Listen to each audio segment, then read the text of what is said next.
B-boy. From the old to the new, still a B-boy. Too bold for the school, still a B-boy. East Coast to the West, B-boys worldwide. We supposed to be blessed, still a B-boy. This week, we're heading to Brooklyn to talk about one of the most famous rappers of the last 25 years, even before he became a billionaire and married Beyonce. Jay-Z was fast becoming a crossover hit. Some love his music, some call him the best, some hate his music and call him overrated.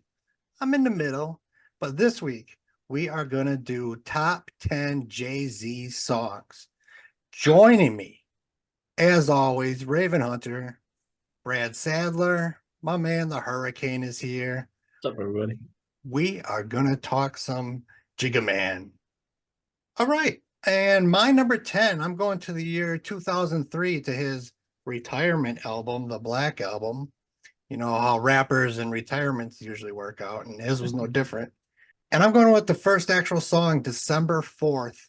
I thought this was a great way to start that album. So I'm starting a list with it. I love the beat by Just Blaze. It's kind of epic sounding. You know, you got his mom on the hook. And one thing that always gets in my head is like in the first hook, she's saying, out of my 4 children, he's the only one who didn't cause me any pain in childbirth. And then the next one, she's like, when he was 4, he taught himself how to ride a bike. Ain't that special? And I just keep thinking, she's like shitting on her other 3 kids. Like, look at what your brother did. What are you guys doing? She just like says how amazing he is, and like the other kids mean nothing. Anyways, I can never get that out of my head when I listen to it. But the Black Album is probably my second favorite Jay-Z album coming in, and it remains my second favorite. I love the epic feel to December 4th, his birthday. So that was my number 10. Next on my screen, I got Brad. What's your number 10? All right. Hello, Brooklyn. Oh, Little Wayne.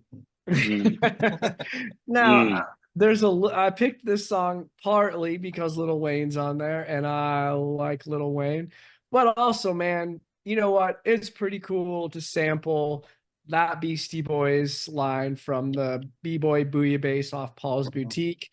You know, if you're going to sample the Beastie Boys, you're probably going to get my vote somewhere. And it's kind of a fun, upbeat song.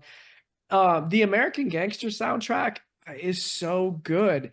And again, like I could have picked any song off that album and placed them wherever. They're all really good. It's a solid album start to finish. To me, there's really no filler in there. So picking a song, I was like, well, how am I going to pick one off here? And I was like, Beastie Boys, Lil Wayne. They take something so great like the Beastie Boys and then dirty it up. Put Lil Wayne all over it. I had kind of not forgotten about American Gangster, but I hadn't remembered much of it. And when I went back through it, I agreed, like, this is a really solid album. I really like this album. And I think I barely listened to it when it dropped and then kind of forgot about it because something cooler probably came out. Raven, what is number 10 on your list? So I'm not a big fan of this man. Of him as a man? Just like as a person? Yeah, just in general, I don't care for Jay-Z or his birth name. But anyway, I started on 2003's The Black Album. I went with Dirt Off Your Shoulder, produced by Timbaland. I know it's a single, that's an easy cop-out, but I heard that song an awful lot in 2003, and I always loved that beat. And I never cared for Jay outside of like maybe his first couple of albums, if you don't count Volume 1. But that song I did listen to quite a bit. And going back through, I really still don't like that album at all. That's the Black Album is not for me. I'm really surprised. I'm surprised you don't like that or Blueprint. Blueprint to me is just such an amazing record. It's like a 2 mic album, you know what I mean? It had a couple songs on it. Whoa, Blueprint. I know. Blueprint is. I know. I hate almost every beat on that album, dude. You and I are usually on the same page, but you're a big Kanye. Kanye is like half the production. Yeah, maybe I just like when Kanye raps on his own beats, maybe. You know what I mean? Now we're just going to digress to me talking shit about Kanye.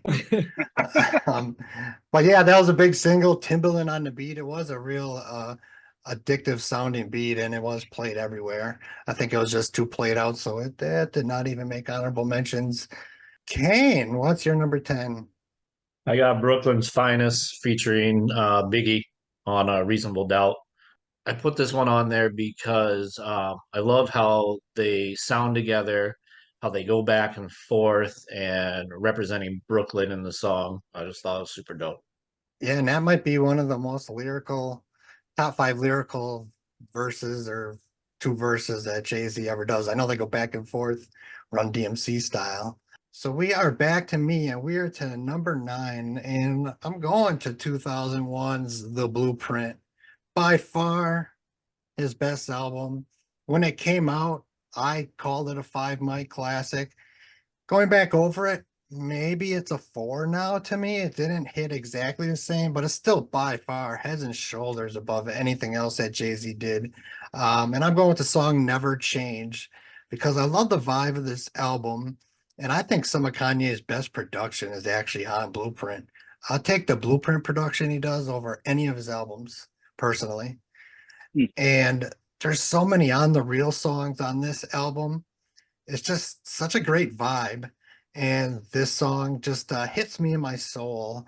The words, which is, what I'm usually about with songs, on this one is almost secondary because the beat is so perfect that Kanye made. Just that sample, just oof.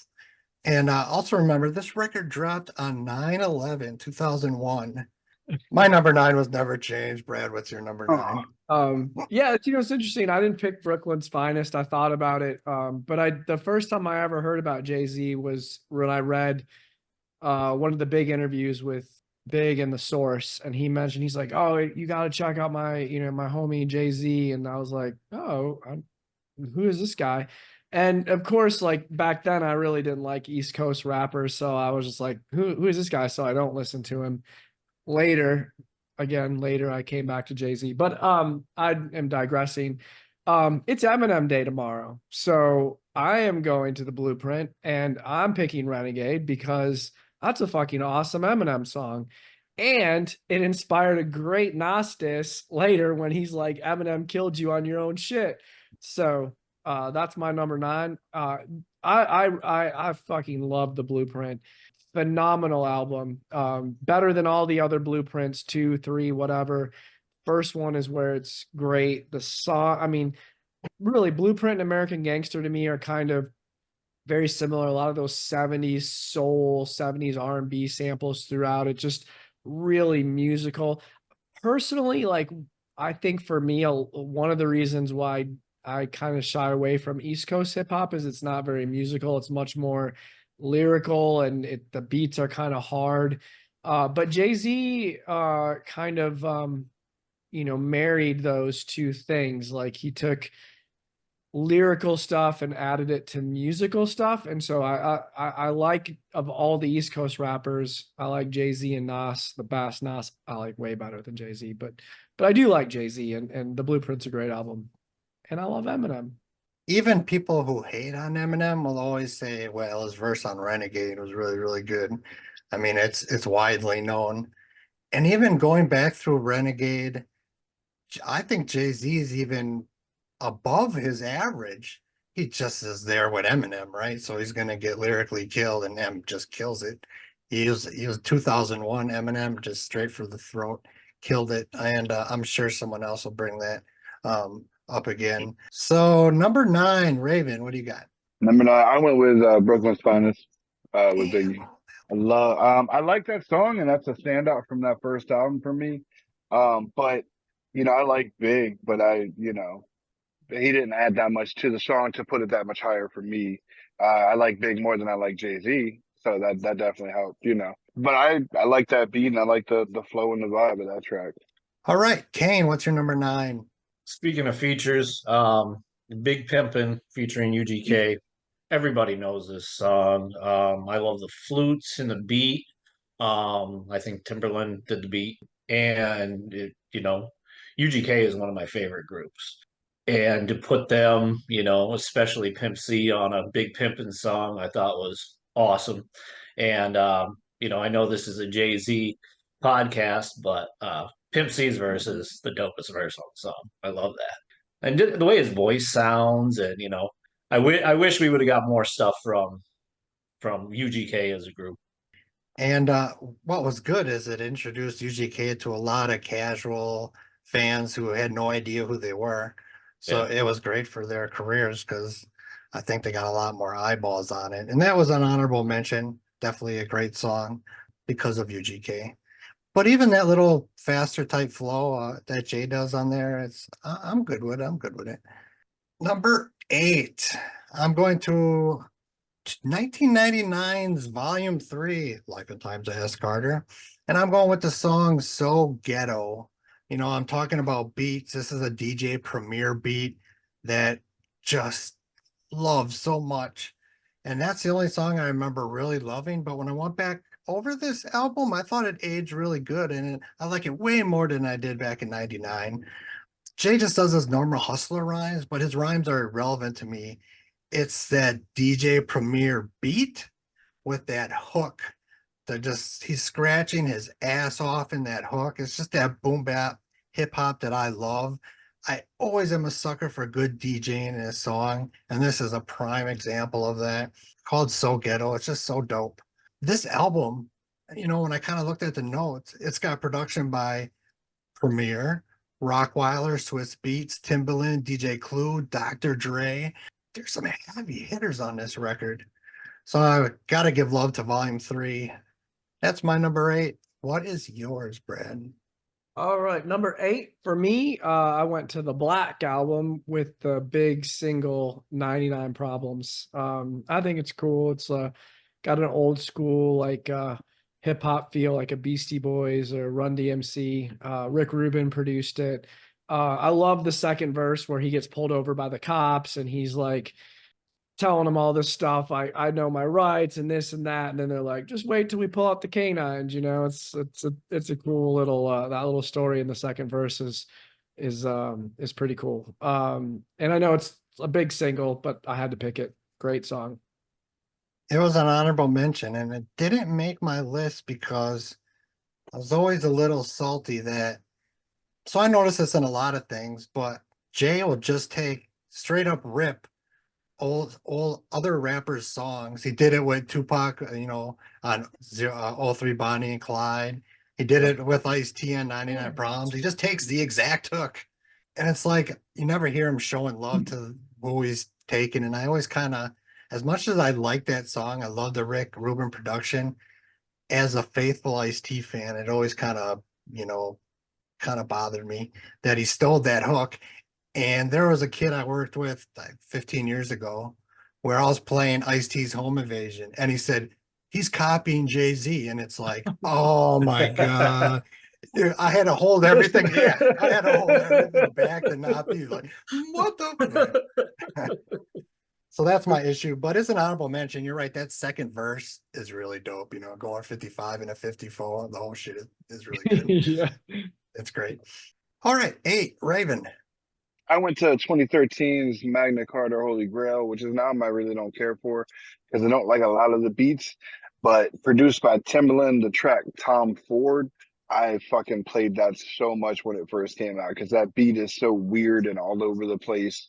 Timbaland, I don't know. I like Jay on Timbaland beats, and Jay's got a pretty good flow in that track. Yeah, Magna Carta was just kind of lukewarm. I think I went through the whole thing twice, at least twice, and I was just kind of it doesn't need a third time. I liked it when it came out, but it fizzled really fast for me. Like I played it and I was like, oh, this is great. And then I went back to re-listen to it. And I did like that Tom Ford song. I was actually, you know, back then I was really into buying like Gucci and Tom Ford and Prada and Versace. So that song was cool to me. I was really into Tom Ford clothes too. So, but then like very quickly, I don't know, that's the whole album grew annoying. And I started to listen to it today, and Justin Timberlake is like the first minute of the album, and I was like, fuck this, I'm not doing nope. Number 8, Kane, what you got? I got Never Change off the Blueprint. I think the middle part of this album, from Part of the City to Renegade, I don't think there's a skippable song in that whole part. I love that middle part of the album, the song cry and all that stuff. I could listen to it over and over again. Yeah, I thought he was really in his zone at the time, and I thought that it deserved those 5 mics it got. I agree. And I can remember, both of us playing that album a lot. And I just was in love with that album. And I still think it's by far his best work. I remember loving each song. And this time, like you said, that middle to the end half was like perfection. Then there was some I now could have lived without, but that it's another example of stealing rappers' songs. The first song on that album is The Ruler's Back, which he totally steals the Slick Rick hook and lines from the Slick Rick song, The Ruler's Back. And Jay does this over and over. Like, I wish I would have kept a list. Like, he just straight up, he doesn't just like take a line like to pay homage. He just takes the whole hook and just does it exactly the same as Slick Rick did it. He did that on 99 Problems. He did that on All Three Bonnie and Clyde. There's more examples. It's just like, dude, you're Jay-Z. I mean, you shouldn't be just biting that hard on people's shit. I think he thinks, well, these suburban 20-year-old kids ain't gonna know who Slick Rick is. Fuck it, I can do it. That's how I think he thinks in those situations. But he's the billionaire, and I'm not. So who's the dumbass, right? All right, number 7, and I'm taking us to a place I never thought I would go in this list. That is the year 2009, The Blueprint 3, which I really did not like when it came out. And I'm going with Empire State of Mind, which was the big single. Just the vibe of it, it kept sneaking up on my list. And Alicia Keys kills it on the hook. She does so good. And I even love Jay's lyrics, like a love letter to New York City. It's just such a great song showcasing someone's hometown. When I listen to it, I want to be like, I wish I was from New York. Like, it makes non-New Yorkers want to be like, yeah, I miss New York. It's just such a great hometown anthem, and just the beat and everything about it. As much as I wanted to be like, no, I'm not gonna like that big single. Who am I kidding? Empire State of Mind is a really, really good song. So that was my number 7. Brad, what's yours? All right, I'm going back to American Gangster. And once again, I could have picked any song off there, but I chose Ignorant Shit. When I was listening to the record this time, I was like, all right, I got to pick a couple off this. And the two I picked really stuck out to me. And he mentioned Scarface in there. So I'm like, all right, that's good enough for me. So that was my choice. All right, Raven, you are up. What is number 7? Number 7. I also was on 2007's American Gangster for my number 7. This has been, since it came out, my favorite Jay-Z album. It was one of the first Jay-Z albums that had come out that I played like on repeat for like the whole week that it came out. I love the production and just the vibe and feel. But I went with Pray, which was like the second song, like the first real song on the album. It's such a good fucking beat made by I think your favorite rapper Diddy, and yeah, it's just great flow, great. But it's a great beat and a great flow, and it opens that album really well. It sets the vibe really well for American Gangster. That was an honorable mention. That was my favorite song on American Gangster, was Pray. That was a really good song. That probably would have made a top 15, maybe 12-ish. But no, that's a great pick. That's the best one up there. And I have proof on record that I've been dissing Puff Daddy since the 90s. So you cannot, right, Kane? You cannot, Yeah. you cannot call me a Puffy lover. I did not pick that song because I saw that Diddy I saw his name on there. I was like, nope, not, because I really like that song too, and that's really I had to be real though. Yeah, I hated that Diddy made that beat, but I love that beat. It's so good. It's so fucking good. So no, good. I mean, it's kind of like the argument for Method Man's, You're All I Need. Diddy's Razor Sharp remix way better than the album version. Oh yeah, not even close. That remix. Yeah. Oh, I love that. Oh, Yeah. damn. When we do Method, that could be my number 1. But we're not talking about Method Man. We're talking about Jigga. I think we're still on 7. Kane. Yeah, I got Girls, Girls, Girls, part 1. Such a cool concept I thought of, to go through, each unique girl's career and quality. And he has a flight attendant, he has this, he has that, has a weed head chick, and goes through all this and makes the song funny. I also like the part 2 also, so it was I was like, oh, which one do I really like? But I like the first one, made it. Yeah, the first one is always my pick because you got Biz Markie, Slick Rick and Q-Tip each do a hook on that one. So you get some old school I flavor. didn't even know that. One hook is Slick Rick, one is, I know, Biz Markie, and I think Q-Tip is the third one. It wasn't an honorable mention, but I did like that song. But I will go back for my number 6 to the Black Album. Last time I took us to the first track. Now I'm taking you to the last song, which is called My First Song. You following, everyone? I thought how December 4th was the perfect way to start this album. This was the perfect way to end his retirement album. Jay's flow is in top form. He rides this faster beat perfectly. It's almost in a way a continuation of that December 4th, same type of vibe. Beat is by Aqua, but it's just so good. And I always rap along if this comes on, and it just was such a good way to end his career. But Black Album is amazing, and those first and last songs are so damn good in my humble opinion. So my first song is my number 6. Brad, what's yours? All right. So I am going to volume 2 with Hard Knock Life. This is actually how I kind of got into Jay-Z.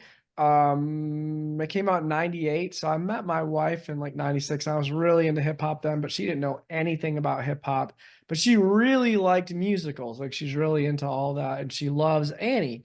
So when that song came out, I was like, I don't really like Jay-Z, but this is kind of a cool song, and I played it for her. I was like, what do you think about this? And she's like, oh, this is awesome. So she loved that song. And then I was like, okay, well, maybe I'll give Jay-Z a chance.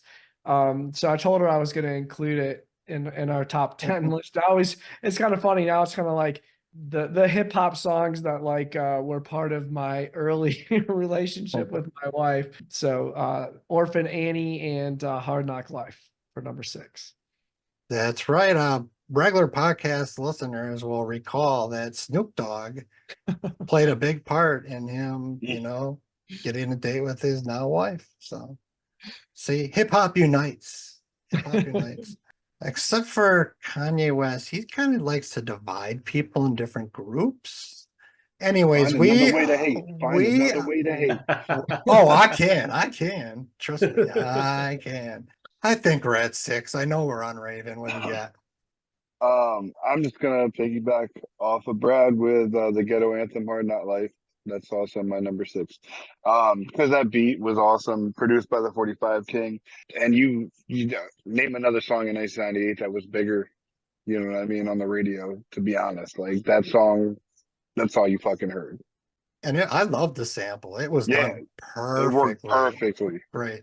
And 45 King, he just passed away a year or two ago.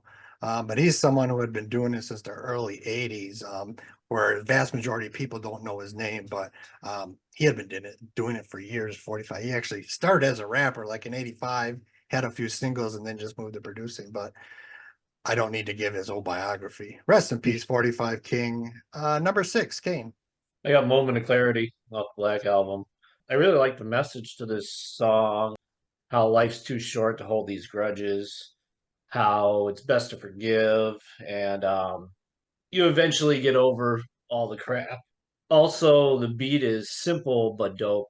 Puts a bunch of his album titles in there, which I thought was pretty cool.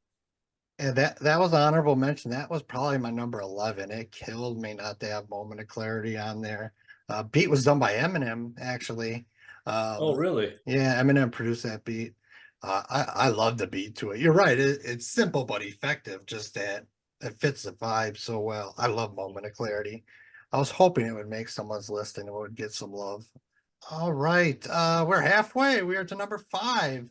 And I'm gonna jump on the 2001 Blueprint album again. And I'm going to the Song Cry.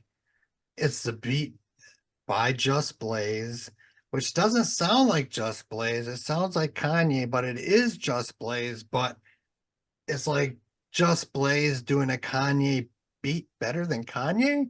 It's just this beat is crazy. You almost got to hear it to understand it. It's a great vibe for the topic. All the ups and downs that come with relationships. Everyone can ID with that. but he's too tough to physically cry, so he has to make the song cry. I love that concept, and it's just done so well. I mean, anybody in a painful relationship can relate to this so damn much because it's so damn good. I wanted it to be higher because it hits my soul every time. But it slid to number 5. So it will cry at 5. Brad, what's your number 5?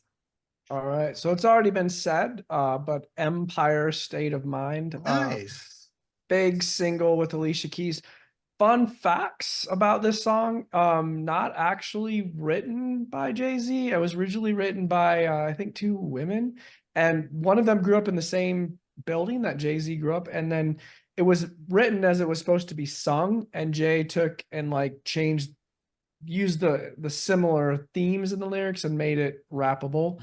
Awesome song. Again, and that, just like you said, an album that I minus the 2 big songs off that album, I never listened to that record. I find it to be terrible otherwise, but those songs were huge, and I played them over and over and over again. Still love listening to them. Yep, I'm glad I made someone else's list because it's easy to just kind of discount that as a crossover single, which it was. Number 5, Raven. I went back to the Blueprint for Renegade with Eminem, produced by Eminem. Fun fact about that song, it was originally a Royce the 5'9" and Eminem collaboration that, M, gave to Jay, and the rest was history with Eminem completely outshining Jay-Z on a song for Jay-Z's album. I'm glad you put that fact in there. I had forgotten that, but once you said it, I do remember that. All right, number 5, Kane, what do you got? I got Imaginary Players off of Volume 1. I think this is probably the first Jay-Z song that I remember hearing. I really like the concept of it, everybody's talking about. And I think, at that time, it was really when it started, everybody talking about how much money they had, all this stuff that they had. And he comes out with this song saying, "Oh, you guys got nothing compared to me." In that little skit at the end. What's the difference between a 4.0 and a 4.6? And he's like 30 to 40 grand. And yeah, I really liked the whole concept of the song. And Volume 1, so when Reasonable Doubt came out, I think I bought it I don't know if I just saw Biggie was on it or if I heard something, but I liked Reasonable Doubt. It was just a okay album that I enjoyed. So when his next album came out, that Volume 1, I bought it right away, and I remember just totally hating it. Just I didn't everything about it. And re-listening to it now, yeah, I just can't get into it. It's just way too jiggy. I know it's 97 or 97 that came out, but it's just I don't know. I just such a disappointment. Fun fact, just by happenstance, and I never knew this about Jay-Z. I was watching a Big Daddy Kane interview on YouTube just yesterday. And he actually first discovered Jay-Z in 92 and helped him put together a 4-song demo. And he said he took him to every record label in New York, and everyone passed on him. I bet all those executives regret it now. He's a billionaire. And I was like, that's a really cool story. I didn't know that Kane, the Big Daddy Kane, had done that and had as early as 92, because Reasonable Doubt's not till 96. So I thought that was a cool story. But we are at number 4, and I am going to 1998's Volume 2, Hard Knock Life. You know what it is, the title track. We talked about it, great sample. And on paper, sampling Annie doesn't really sound very hip-hop, right? But they do it so damn good. 45 King does it perfectly. It's done so well, and this definitely isn't Jay at his top lyrical, but he could have been rapping about a fish he saw in Japan while playing badminton. It was irrelevant what he was saying. It was done so well, and the video was good too. And you had the small children singing the hook, and I don't know, I like this song, Hard Knock Life. What a great sample. So that made my number 4. Brad, what made yours? I love that. The one thing I love about hip hop is bravado and pimping, and that song just makes me feel good. put my shoulders back, get a little spring in my step. So Dirt Off Your Shoulders off the Black Album. Great song. Well, and it did start. I mean, people still, do that motion. So it's stuck in pop culture. Dirt Off, and that Timberland beat is addictive. Now, man, I got it stuck in my damn head. So Raven, what's your number 4? Number 4. Man, it's actually surprised me. It was a bonus song on Hard Knock Life, and it was also on Jermaine Dupri's album, Life in 1472, Money Ain't a Thing with Jermaine Dupri. My Um, man. I love that fucking beat. And it's just, I don't know. I remember the year that came out, me and my homie riding around in like his like Dodge Neon with all the windows down, like thinking we're pimping full blast with the speakers, the fucking like Sony subs pumping the trunk. And man, just, I don't know. It's nostalgic. That song takes me even more so than Hard Knock Life. Money and the Thing takes me back to that summer. That is awesome. That was an honorable mention. It didn't make my list, but I didn't think anyone would label that. It was on Jermaine Dupri's 1472 Yeah, album. Life in 1472. Yeah. I even like Jermaine Dupri's rapping on there, I think is like his best ever. I just love that song, and I don't even know why. Back and forth on the chorus, the way That they shit flow is together. dope. I love it. My man. I love that you picked that. That is awesome. But we're not going to do a Jermaine Dupri list anytime soon. Thank you. And what's your number 4? The City is Mine. The chorus to the song is what I think really, did it for me. The Glenn Fry from the Eagles did it, and then he did it for like Miami Vice show is why I remember it sticking out so That well. might be where I remember it from. Yeah. Yeah, I thought it was really well done. I really like that song. No, he does have a lot of songs with great samples in. There's no doubt about that. Oh, And the fact that, that was kind of like his first like song for Biggie after he died. I thought that was a really cool part of it too. my number 3 is from 2002's Blueprint 2, an album that I liked way more now than I did when it came out. I was really lukewarm on it when it dropped. I thought it shouldn't be a double album. But I'm going with the song A Dream. As much as I am usually not a fan of someone taking a dead artist's song or verse from a well-known song, not some unreleased thing, and then making a new song with it, I usually hate that. This one is done so well, and it's one of Biggie's most famous verses, but it just works, just the vibe of it. Faith Evans, Biggie's widow, is in the hook, and it's just done so well. The beat by Kanye West, I don't know, this track just always stood out to me on this album. It just is such a vibe. It just hits me, and so it's my number 3. No, but on the real, I love that sample. It just was done perfectly. It just puts me in a mood. So A Dream featuring one of the verses Biggie did for Juicy is my number 3. Brad, what's yours? All right, I'm gonna cheat a little bit because honestly, my favorite Jay-Z is Jay-Z with Kanye. So I had to pick a track off Watch the Throne, which is one that I didn't pick last time I was on when we did the Kanye. And it's New Day. First of all, I love Nina Simone. I love that song Feeling Good. I love that sample. I love the whole like RZA Connect thing on there. Just an awesome kind of laid back, cool song with a sample. And Jay-Z and Kanye together is like peanut butter and jelly to me. Kane, what's your number 3? I Got a Dream, featuring Faith Evans on the Blueprint too. When he did the Blueprint, I was like, this is a great album. And I thought the Blueprint 2 was going to be just this huge drop off. When I was going back through listening to it, yeah, there's a lot, it being a double album, there's a lot of filler stuff on it. But, you take that stuff off and make a single album out of it. I think it's a really good project. The song, him going through of having this dream and talking to Big and then putting Big's verse on it, it's killer. It's just done so perfectly. Yeah. Number 3, I also cheated a little bit because one of my favorite songs from Jay-Z is actually from the Collision Course album that he did with Linkin Park.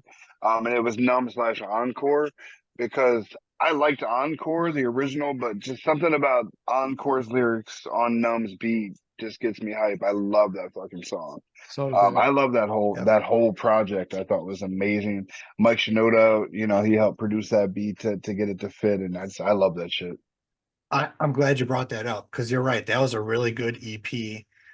Like it has 6 or 7 songs, and it was a great mashup.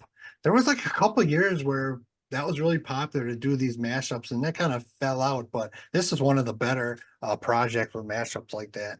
That whole little EP was really good. All right, number 2.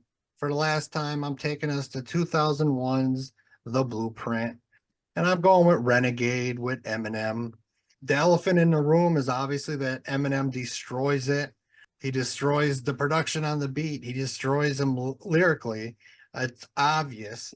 But like I said before, I think Jay's even above the average Jay-Z lyric. He just can't catch up to him. And I just picture like 2001 Eminem going like, all right, I'm giving this to Jay-Z. It's going to be on a big Jay-Z record. I got to just go for the juggler. And he goes for it. I mean, just proves what a amazing MC he is.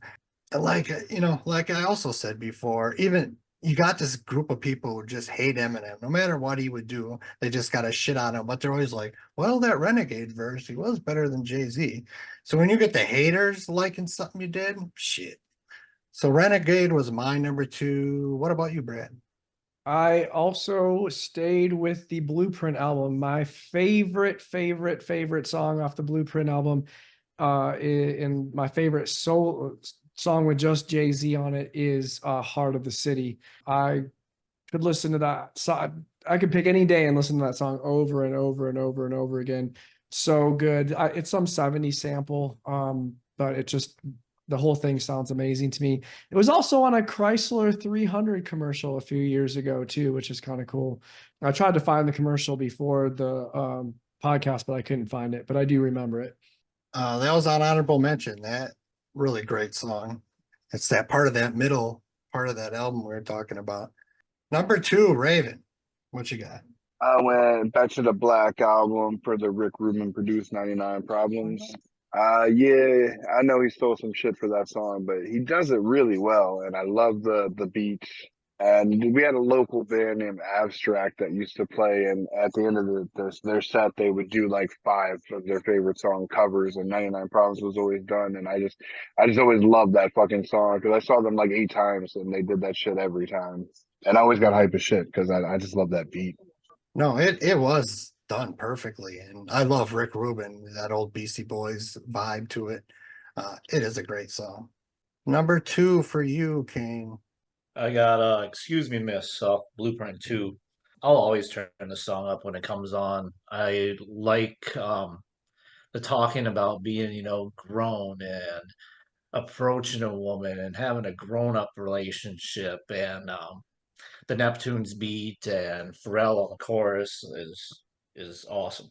My number 1. We're going to his first record, 96's Reasonable Doubt. Come on. BK's finest. Biggie and Jay kill it lyrically. I think Jay even kills it. And yes, just like Eminem on Renegade, Big outshines Jay, but it's Biggie. Of course he's gonna. Beat by Clark Kent, who I think not enough mainstream people know that name, has done some great production. It's just, at heart, I'm just this b-boy lover of emceeing the art form, and this is perfect example of just being an MC. The back and forth reminds you of Run DMC style, and it's just such a standout, not only on his debut album, but to me, the standout of his career. So for me, it had to be BK's finest. Rest in peace, Biggie Smalls. Number 1 for you, Brad. I'm gonna throw some more Kanye in here because maybe for you it's Jay and Biggie, but for me it's Jay and Kanye kills him on this song. Also from the Blueprint 3 with Rihanna, who is my favorite pop singer. So there's no way this wasn't making my list. Kanye, Rihanna, yeah, I guess Jay-Z's on there too. Run This Town. Awesome song. I love the music on it too, the guitar, and just a great Great song for me. All right, Raven, what's number one for you? Man, this is actually kind of my biggest surprise that this even made my list, let alone number one. Because it's not his best song in any means, but it was the song I most enjoy from '98's Volume 2, Hard Knock Life. Also on like the Rush Hour soundtrack, produced by Irv Gotti, Can I Get a featuring a Mill and Ja Rule. It introduced me to Ja Rule, which at the time he went really fucking hard in my opinion, you know, for like one summer. And then it introduced me to All Money Is Legal, Mill, who I loved her album and I thought she could really rap and I kind of wish she had a longer career. And it was just a fun video and a fun beat. I'm glad you brought Mill as a great example. I really thought she would have a future and had that one album, then kind of fizzled out. And that's a perfect way to explain Ja Rule. I can remember hearing Holla Holla like that first summer and be like, damn, this guy's awesome. And then it was like, but he made a lot of money, you know, making R&B songs and trying to sing. So once again, who's the dumbass, right? He's the one with the money and fame. Kane, what was number one on your list? I got Song Cry off of Blueprint. When you text me about doing this podcast, I knew exactly what my number one song was. I love this song to the point that, you know, I've been choked up listening to this song before. Just him hitting on, you know, these points of a relationship, and I can pick out lines that he says that brings me back to a time and, you know, breaking up with this person and da da da da. Like I love that song. It kills me not to have it higher than 5 because it's just done so well. I love, you know, emotional stuff. So that is a great number one. Honorable mentions, first time. If something doesn't get brought up by anybody and I think it needs a little love, I just quick shout it out. So my honorable mentions that did not get brought up, From Reasonable Doubt, Can't Knock the Hustle, which was the single off of that, and Dead Presidents 2, with that Nas sample. Next one is Volume 3, Watch Me, with Dre and Rakim's on it. From Blueprint, Take Over, the Nas diss. No, I'm wrong. Watch Me just has Dre. Watcher 2 from the Blueprint 2 has Dre and Rakim. So that was an honorable mention. The song Blueprint 2. And there's a song on Blueprint 2 called Too Many Hoes. And it's another beat by Timbaland that just always catches my ear. From Kingdom Come, a very lukewarm album, but I liked Oh My God. And there's a song called Minority Report, which is about Hurricane Katrina, which I really thought was cool. American Gangster, No Hook. That's just some MC type stuff. No Hook. Great song. And off of Blueprint 3, I actually put A Star Is Born. That kind of wiggled into my ear as well. What are we missing? Jigga what? Jigga who? I thought someone would have Ain't No with Foxy Brown. That would have been like probably number 12 for me because I love Foxy. And that song introduced me to her. And now I'm realizing it doesn't have to say the beat really is so lackluster to me. But I remember really liking it in 95, 96, whenever that single dropped. Yeah, I thought that would make someone's list. But the fucking song she did on Volume 1 was like, I fucking hate that song so much. And that's one of the reasons I hate that album. It is so just bubblegummy. I don't know. Have a good night, everyone. Take care. Yeah, good seeing you guys. See ya. Great seeing you. Still a B-boy, from the old to the new, still a B-boy. Too bold for the school, still a B-boy. East Coast to the West, B-boys worldwide, we supposed to be blessed. Still a B-boy, from the old to the new, still a B-boy. Too bold for the school, still a B-boy. East Coast to the West, B-boys worldwide.